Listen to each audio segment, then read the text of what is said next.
जय हिंद बच्चों, कैसे हैं आप लोग। उम्मीद करता हूँ सभी बच्चे अपनी अच्छे से पढ़ाई कर रहे होंगे।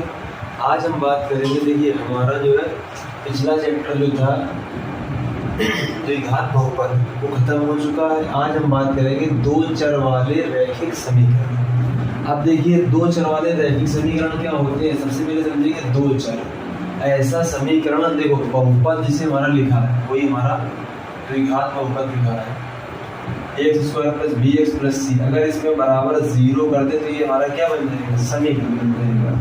अगर हम किसी बहुपद में उसके बराबर जीरो कर दे तो वो क्या बन जाता है, समीकरण बन जाता है। तो अब देखिए इसमें क्या कह रहा है, दो चर वाला रैखिक समीकरण, ऐसा समीकरण जिसमें दो चर हो, इसमें दो चर हो। जैसे ये हमारा हो गया a x plus b y plus c बराबर जीरो। तो बराबर जीरो है तो समीकरण है, बराबर जीरो है तो समीकरण। तो ये क्या हो गया, मूल रूप हो गया। क्या हो गया, मूल रूप हो गया दो चर वाले रैखिक समीकरण का। देखिए यहाँ पे एक चर ये है, एक चर ये है, एक चर x है, एक चर y है, तो दो इसमें दो चर हो गए। अब हम बात करेंगे आगे कि हम इनको किस तरह से हल करेंगे, किस तरह से इनके हम मान निकालेंगे।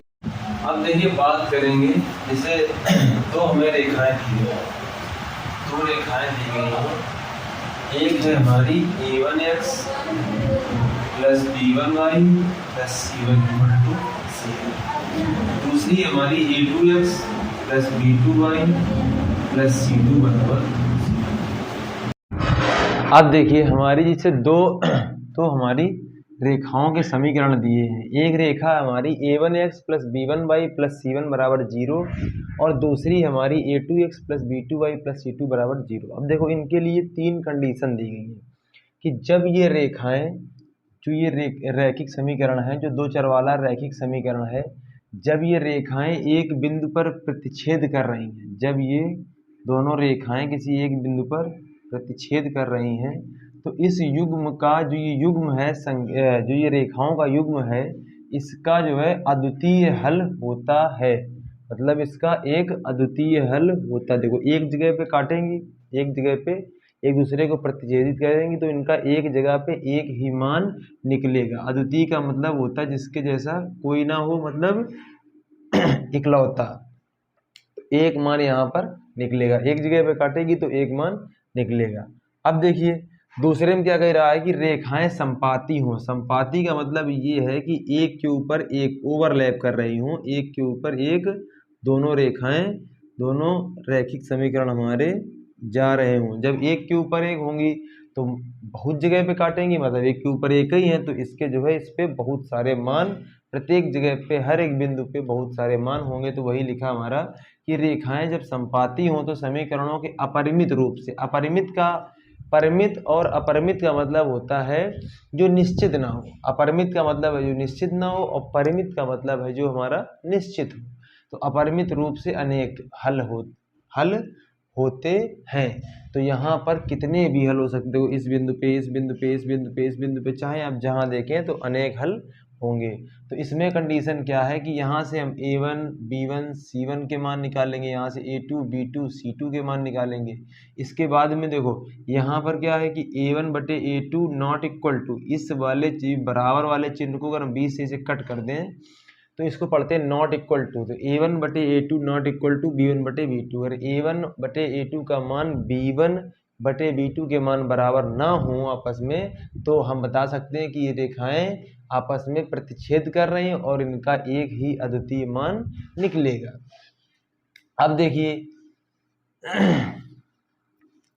इसके बाद में क्या कह रहा है, इसमें जब संपाती हैं तो सभी क्या होंगे, बराबर होंगे। जो a1 a2 b1 b2 और c1 c2 का अनुपात है वो आपस में कैसे होते हैं, बराबर होते हैं।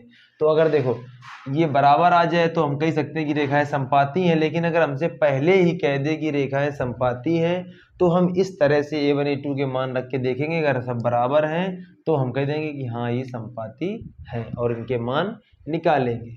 इसके बाद में तीसरी कंडीशन है कि रेखाएं समांतर हों। तो समांतर का मतलब होता है एक रेखा ये जा रही है, इसी के बराबर में ये समांतर का मतलब होता है कि दो रेखाओं के बीच की दूरी प्रत्येक जगह पे बराबर हो, उन रेखाओं को समांतर रेखा कहते हैं। अब देखिए भैया, जब ये आपस में कभी मिलेंगी ही नहीं, काटेंगी ही नहीं, तो मान कैसे निकलेंगे? तो वही है कि जब रेखाएं समांतर हों तो समीकरण का कोई भी हल नहीं होगा। हल कब होगा? जब ये दोनों रेखाएं एक दूसरे को काटेंगी तो उस बिंदु पर कोई ना कोई मान निकलेगा। जब ये समांतर हैं तो कोई भी मान नहीं निकलेगा। यहाँ पर देखो कंडीशन क्या है कि a1/a2 बराबर b1/b2 not equal to c1/c2। इसके बाद में प्रश्नावली 3A पर पहुंचेंगे, जहां से हम सवाल लगाना स्टार्ट करेंगे।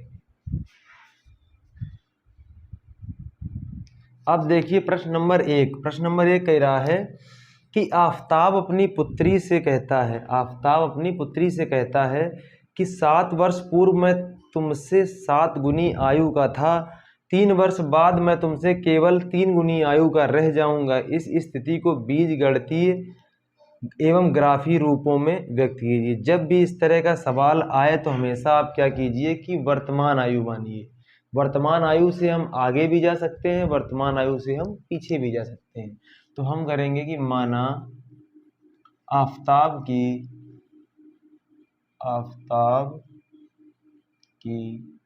वर्तमान आयु x वर्ष है, x वर्ष। अब देखिए पुत्री की वर्तमान आयु क्या होगी? y वर्ष मान ली। क्या मान ली? y वर्ष। अब कह रहा सवाल में कि आफताब अपनी पुत्री से कहता है कि 7 वर्ष पूर्व का मतलब पहले, तो 7 साल पहले। अगर आज आप 20 साल के हैं तो 7 साल पहले आप 13 साल के थे, मतलब 20 में हमने 7 घटा दिया। तो देखो अब यहाँ पे लिखेंगे 7 वर्ष पहले, 7 वर्ष पहले। आफताब की आयु, आफताब की आयु, आज इसकी अगर x वर्ष है तो 7 साल पहले x - 7 वर्ष रही होगी। और 7 वर्ष पहले आफताब की पुत्री जो थी उसकी भी कम रही होगी 7 साल, उसकी भी y - 7 हो गई। अब देखो कंडीशन क्या दे रहा है, कह रहा है कि आफताब अपनी पुत्री से 7 गुनी आयु का था। तो एक तरफ हमने लिखा आफताब की आयु, एक तरफ लिखी उसकी बिटिया की आयु। बिटिया की आयु है y - 7। अब ये 7 गुना था, आफताब अपनी बिटिया से 7 गुनी आयु का था। तो अगर हम बिटिया को 7 गुना कर दें तो दोनों आपस में कैसे हो जाएंगे? बराबर हो जाएंगे। देखिए अब हमें बराबर करने के लिए, जैसे अगर किसी बच्चे की आयु 10 वर्ष है और उसके पिताजी 30 वर्ष के हैं, मतलब 3 गुने हैं, तो दोनों आयु को बराबर करने के लिए हमें 10 में जो बच्चे की आयु है उसमें अगर हम 3 का गुणा कर दें तो दोनों आपस में बराबर हो जाएंगे। इसी तरीके से इसको बराबर करने के लिए हमने 7 गुणा पुत्री की आयु में कर दिया। अब देखिए x - 7 बराबर, इधर गुणा हुआ तो 7y - 7 सत्ते 49। अब इसको इधर ले आएंगे तो x - 7y। अभी देखो -7 है, ये माइनस का इधर आएगा तो प्लस का हो जाएगा, और प्लस माइनस जब घटेंगे, प्लस माइनस जब देखो ये माइनस का है इधर आएगा तो प्लस का आएगा, और प्लस 49 से माइनस का 7 घटेगा तो प्लस का 42 आ जाएगा, बराबर 0। समीकरण नंबर 1। अब देखिए आगे क्या कह रहा है, आगे कह रहा है कि 3 वर्ष बाद, 3 वर्ष बाद तो बाद में जुड़ेगी 3 वर्ष बाद। आज मैं अगर 20 साल का हूं तो 3 साल बाद में 23 साल का हो जाऊंगा, मतलब 3 वर्ष मेरी उम्र में जुड़ गई। तो इस तरह से 3 वर्ष बाद आफताब की आयु,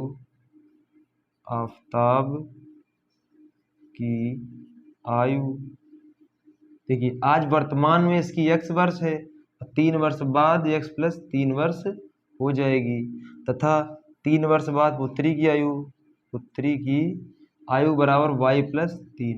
अब देखिए इसमें क्या ही कंडीशन दे रहा है, इसमें कह रहा है कि 3 वर्ष बाद मैं तुमसे केवल 3 गुनी आयु का रह जाऊंगा। तो देखिए एक तरफ आफताब की लिखिए और एक तरफ उसकी पुत्री की। ये 3 गुना अब रह जाएगा 3 वर्ष बाद, तो 3 गुना ये रह जाएगा ना, तो इसको हम 3 गुना कर देंगे तो दोनों आपस में कैसे हो जाएंगे? बराबर हो जाएंगे।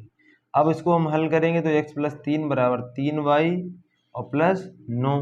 अब देखिए इसको इधर ले आइए तो x, ये इधर प्लस का 3y है, इधर आया तो माइनस का 3y। अब ये प्लस का 3 है, ये प्लस का 9 है, 9 जब इधर आएगा दूसरे पक्ष में, बाएं पक्ष में आएगा तो माइनस का 9 हो जाएगा, और माइनस के 9 से प्लस का 3 जब घटेगा तो माइनस का 6 बराबर 0। समीकरण इसको नंबर 2 दे देंगे। देखो सवाल में यही कहा गया है केवल कि इस स्थिति को बीजगणितीय एवं ग्राफी रूपों में व्यक्त करना। तो ये देखो बीजगणितीय रूपों में हमारा ये बन गया। अब इसको देखो ग्राफ में अगर हमें दिखाना है, कहाँ दिखाना है, अगर हमें ग्राफ में दिखाना है, ग्राफ में दिखाने के लिए हमें हल करना पड़ेगा। तो इसके बाद हम निकालेंगे मान, निकालेंगे क्या निकालेंगे, मान, x और y के मान निकालेंगे। यहाँ पर x रखेंगे, यहाँ पर y रखेंगे। अब दोनों समीकरणों से अलग अलग हम दो दो मान निकालेंगे और दो बिंदु हमें मिलेंगे, जिससे हमारी दो रेखाएं खींच पाएंगी। दो बिंदुओं से एक रेखा और बचे हुए दो बिंदुओं से एक रेखा खींचेंगे। अब देखिए पहली वाली से जब मान निकालेंगे तो यहाँ पर अगर हम x की जगह पे 0 रख दें, क्या रख दें, x की जगह पे 0 रख दें, 0 रखेंगे तो ये तो खत्म हो गया। अब ये माइनस का 7y, इधर ये प्लस का 42 है, और 42 जब उधर जाएगा तो माइनस का, तो माइनस माइनस कट जाएगा। या तो इसको देखो कहीं हल करते हैं, पास में कहीं हल करते हैं। जब x बराबर 0 रखेंगे, जब x बराबर 0 रखेंगे तो x की जगह तो 0 हो गया, माइनस 7y प्लस 42 बराबर 0। अब देखिए माइनस 7y बराबर, ये प्लस का इधर आएगा तो माइनस का, माइनस से माइनस कट गया, 7 एकम 7, 7 छंग 42। y का मान हमारा 6 आ गया। कितना आ गया, 6 आ गया। इसके बाद में हम देखेंगे कि अगर हम x का मान रख दें, देखो इसमें क्या होता है कि कितने भी मान निकाले जा सकते हैं, कितने भी मान निकाले जा सकते हैं किसी भी समीकरण के। इस समीकरण में कितने भी मान निकाले जा सकते हैं, हम कुछ भी रखेंगे, ये समझ लीजिए कि किसी भी समीकरण के अनंत मान निकाले जा सकते हैं। तो इसमें हम अपने हिसाब से रखेंगे, अपनी सुविधा के अनुसार, जिससे हमारा जो हम ग्राफ बनाएं वो हमारा आसानी से बन सके। तो देखिए यहाँ पर हम क्या करेंगे कि अगर हम y की जगह पे 0 ले लें तो 0 हो जाएगा, x का मान माइनस 42 बहुत बड़ा हो जाएगा। तो हम इस तरह का प्रयास करते हैं कि हमारा छोटा से छोटा मान बन जाए और हमें ग्राफ बनाने में आसानी रहे। इसके बाद में हम देखेंगे कि यहाँ हम x की जगह पे ऐसा कुछ रखें कि इससे घटाएं तो 35 आ जाए, जिससे 7 से काटने में आसानी हो। तो 42 से 35 बनाने के लिए हमें 7 घटाना पड़ेगा, तो x बराबर लेना पड़ेगा 7। तो x बराबर हमने ले लिया 7। देखिए अब हम x बराबर क्या लेंगे, x बराबर 7 लेंगे। x बराबर 7 क्यों लेंगे, क्योंकि हमें y का भी हमें छोटा मान प्राप्त हो जाएगा। जब x बराबर 7 रखेंगे तो 7 माइनस 7, देखो ये समीकरण 1 में भी चल रहा है, इसे 1 से मान निकाल लें। अब 7 उधर जाएगा, देखो 42 और 7, 42 और 7, तो हम क्या करेंगे माइनस 7 ले लेंगे। क्या ले लेंगे, माइनस 7। तो जब 42 से माइनस 7 घटेगा तो आ जाएगा प्लस का 35, का आ जाएगा प्लस का 35 बराबर 0। अब माइनस 7y, 35 इधर प्लस का आ जाएगा तो माइनस का 35, माइनस से माइनस कट जाएगा, 7 एकम 7, 7 पना 35, तो y का मान आ जाएगा 5। x का मान माइनस 7 लेने पर y का मान आ गया हमारा प्लस का 5। इसके बाद में हम देखेंगे,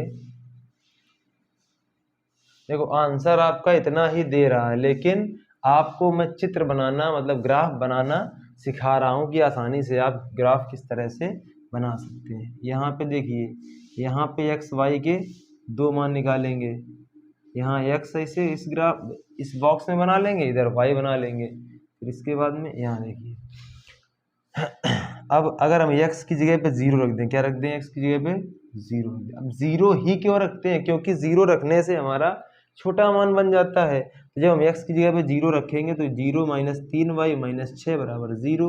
अब ये देखो माइनस 3y, अब ये माइनस 6 इधर आएगा तो प्लस का 6, 3 एकम 3, 3 दूना 6, तो y बराबर आ गया हमारा माइनस का 2। ये माइनस उधर भेज देंगे तो माइनस 2 आ जाएगा। या आप कह सकते हैं कि माइनस 1 का इधर गुणा कराया, माइनस 1 का इधर गुणा कराया, तो ये तो माइनस माइनस प्लस हो गया, इधर माइनस आ गया, तो y का मान कितना आया, माइनस का 2। अब इसके बाद में दूसरा और एक मान निकालेंगे, दूसरा और एक मान निकालेंगे। अब देखिए x की जगह पे अगर हम रख दें, y की जगह पे अगर हम 0 रख दें, क्या रख दें, y की जगह पे 0, y की जगह 0 रखने पर x का मान कितना आ जाएगा, 6 आ जाएगा। कितना आ जाएगा, 6। तो देखिए यहाँ से हमें 2 मान मिल गए। अब हमेशा हम x, y ही लिखते हैं, x, y ही लिखते हैं। तो यहाँ से देखिए 0, 6 और -7, 5, 2 ये बन गए हमारे। इसमें देखिए 0, -2, x और y के 2 मान यहाँ से निकल आए। दो बिंदु बन गए x, y के। ये हो गया 6, 0, ये हो गया 0, -2। अब देखिए इसके बाद में हम बनाएंगे ग्राफ। इसके बाद में हम इसको हटा करके ग्राफ बनाएंगे। इसको हटा करके हम ग्राफ बनाएंगे।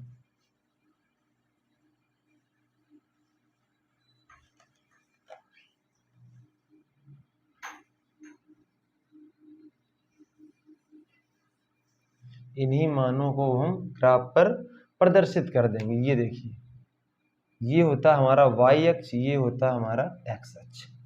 ठीक है, इसको कहते हैं x का प्लस अक्ष, इसको कहते हैं y का प्लस अक्ष। ये है y का माइनस अक्ष और ये है x का माइनस अक्ष। देखिए अब देखिए मान क्या हमारे यहाँ है, 0, 6। यहाँ क्या होता है, मूल बिंदु होता है। यहाँ 0, 0 होता है।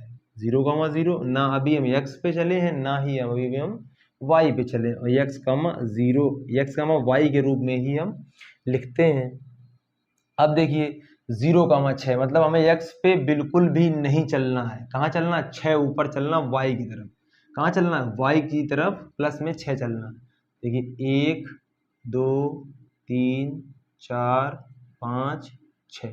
तो ये जो बिंदु है हमारा यहाँ पर हो गया 0, 6। इसके बाद में हम देखेंगे -7, 5, -7। अब इधर देखिए ये x का माइनस अक्ष है, तो पहले x दिया जाता है, बाद में yx, y के रूप में ही हम लिखते हैं। तो 1, 2, 3, 4, 5, 6, 7। यहाँ पर जो ये बिंदु है हमारा, तो ये हो गया -7। अब हम 5 ऊपर चलेंगे, तो 1, 2, 3, 4, 5 इसके सामने, इसको हम ऐसे, पहले तो इसको हम डॉट डॉट करके ऐसे मिला लेंगे और यहाँ से फिर हम इसको डॉट डॉट करके इसको मिला लेंगे। तो जो ये बिंदु आया हमारा, ये आ गया -7, 5। अब हम देखेंगे 0, -2 दूसरे वाले में। तो 0 x हमें 0 चलना है और y हमें -2 मतलब नीचे की तरफ चलना है। तो 1, 2, -1 हो गया, ये -2 हो गया। तो जो ये बिंदु हमारा मिला, देखिए इधर 1, 2, 3, 4, 5, 6। इधर -1, -2, -3, -4, -5, -6, -7। अब देखिए जो ये बिंदु है, ये हमारा हो गया 0, -2। इसके बाद 6, 0 मतलब हमें x पे 6 चलना है, प्लस की तरफ। 1, 2, 3, 4, 5, 6। ये जो बिंदु है हमारा, ये हो गया 6, 0। यहाँ पर x है 6 और y है 0। अब देखिए मिलाएंगे, इन दोनों को हम मिला देंगे, इन दोनों को हम मिलाएंगे।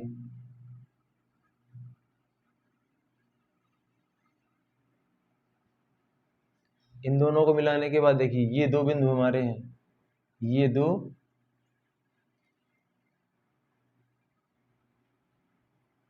बिंदु हमारे इस तरह से मिला देंगे।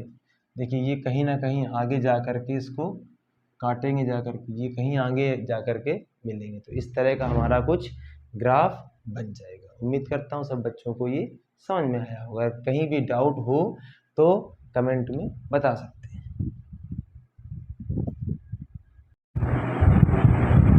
अब देखिए दूसरा सवाल हमारा क्या है।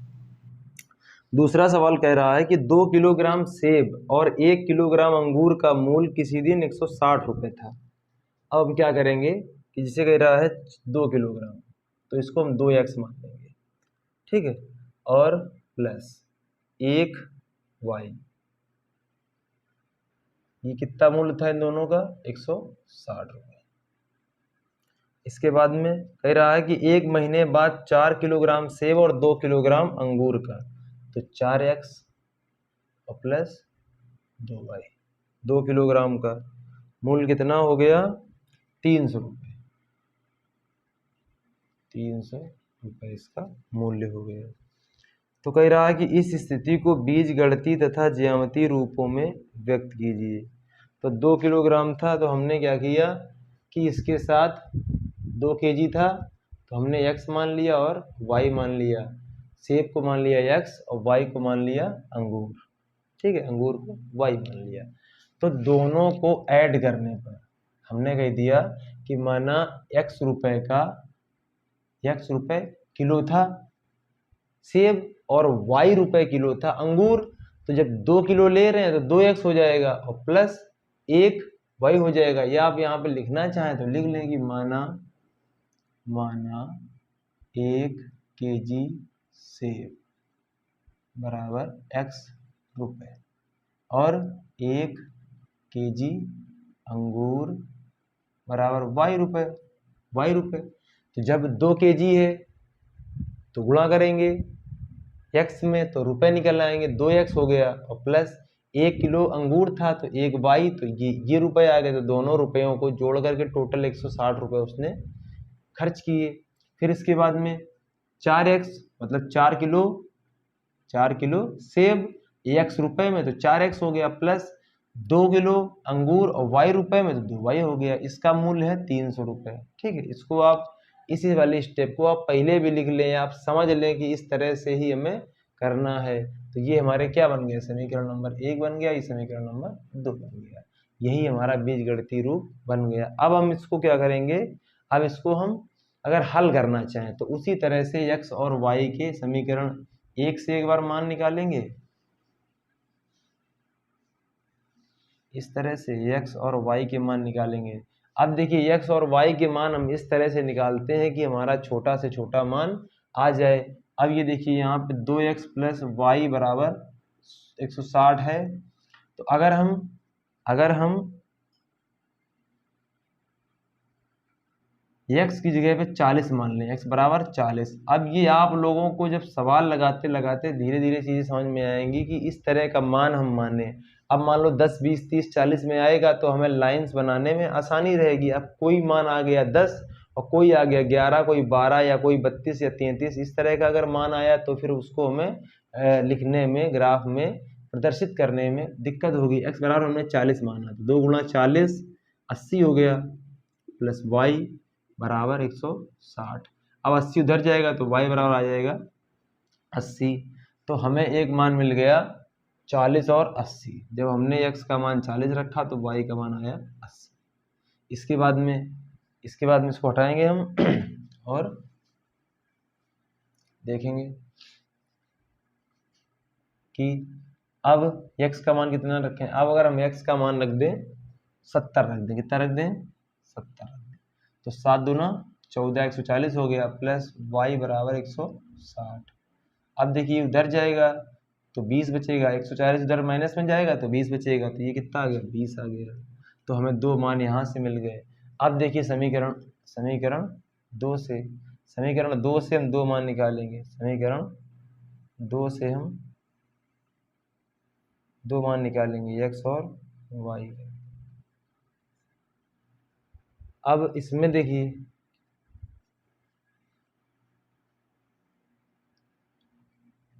चार एक्स अगर हम इसकी जगह पे 50 मान लें, कितना मान लें 50 मान लें, तो 5 चौको 20, 200 हो जाएगा, कितना हो जाएगा। अब हम x बराबर कितना मान लें, समीकरण 2 के लिए x बराबर 50 माना तो जब यहाँ 50 का 4 में गुणा होगा तो 5 चौको 20, 200 हो जाएगा प्लस 2y बराबर 300। अब देखिए 200 उधर जाएगा तो घट जाएगा, 300 से 200 घटा तो 100 आ गया। अब 2 से इसको काट देंगे तो 5 10, तो y का मान कितना आ गया 50 आ गया। y का मान कितना आया 50। तो x का मान 50 रखने पर y का मान भी 50 आ गया। अब देखिए दूसरा मान निकालने के लिए अब हम अगर रख दें x की जगह पे, मान लो हमने 70 रख दिया, 70 रख दिया, 7 चौको 28, 280 हो जाएगा, 280 हो जाएगा। इससे घटेगा तो 20 बचेगा, 2 से भाग करेंगे तो केवल 10 बचेगा। तो हम क्या करेंगे कि 60 रख लेते हैं, क्या रख लेते हैं 60 रख लेते हैं। x बराबर हमने क्या रखा 60 रखा।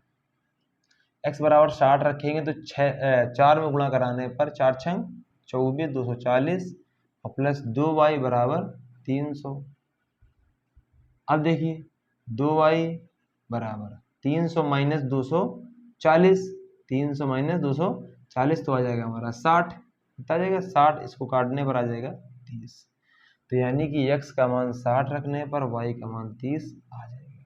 अब देखिए दो मान हमें उससे मिल गए और दो मान हमें दूसरे समीकरण से मिल गए। अब हम क्या करेंगे, अपना ग्राफ बनाएंगे। क्या बनाएंगे, अपना ग्राफ बनाएंगे। ये हमारा y अक्ष हो गया, ये हमारा x अक्ष हो गया। अब देखिए सभी मान 10 10 के गुणांक में है। ये 40 है, 10 चौको 40, 10 सत्ते 70, 10 अट्ठे 80। तो हम क्या करेंगे, 10 10 करके मान लेंगे। यहाँ पे देखो ये x अक्ष हमारा, ये हमारा y अक्ष। हम क्या करेंगे कि 10, 20, 30, 40, 50, 60, 70, इधर ऐसे नीचे 10, 20, 30, 40, 50, 60, 70, 80, 10। अब देखिए अगर ग्राफ में बनाएंगे, अगर आप हरे वाले ग्राफ में, तो और बिल्कुल सटीक बन जाएगा। 1, 2, 3, 4, 5, 6, 7, 1, 2, 3, 4, 5, 6, 7। आप 40, 80 देखेंगे। 40, 80 10 10 करके है। 10, 20, 30, 40, 50, 60, 70, 40, 80 मतलब हमें 40 चलना है x अक्ष पे। 10, 20, 30, 40 यहाँ पहुँच गए। अब हमें 80 चलना ऊपर, 80 चलना ऊपर। तो 10, 20, 30, 40, 50, 60, 70 और ऊपर ये लाइन खींच करके यहाँ 80 बना लेंगे। तो देखेंगे हम 40 के जब इस जाएंगे ऊपर सामने, तो हम कहाँ पहुँचेंगे, यहाँ पहुँच जाएंगे, यहाँ पर। इसको भी इससे मिला लेंगे तो यहाँ हो गया हमारा 40, 80, 40, 80 हो गया।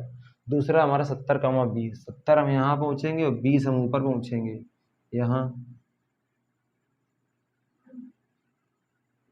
पर हो गया हमारा 70, 20, 70, 20। ये भी 10, 20, 30, 40, 50, 60, 70, 80।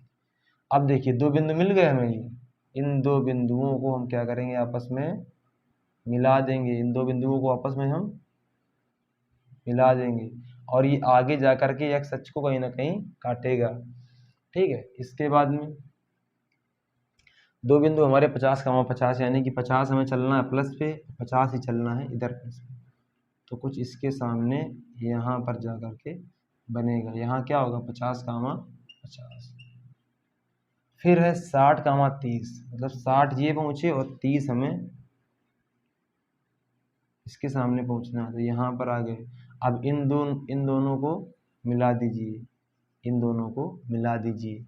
हो सकता है ये रेखाएं समांतर हों। और ये कैसे पता चलेगा, जब आप ग्राफ में, हरे वाले ग्राफ में, जो हरे पन्ने का ग्राफ आता है उसमें आप बनाएंगे, तब आपका बिल्कुल सटीक बनेगा। तो ये दोनों रेखाएं आपस में कैसी हैं, समांतर हैं।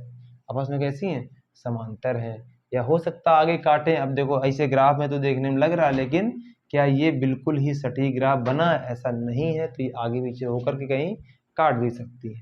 तो हमसे केवल बीजगणितीय रूप पूछा था और ग्राफी, तो उसको हमने ग्राफ पे भी दिखा दिया।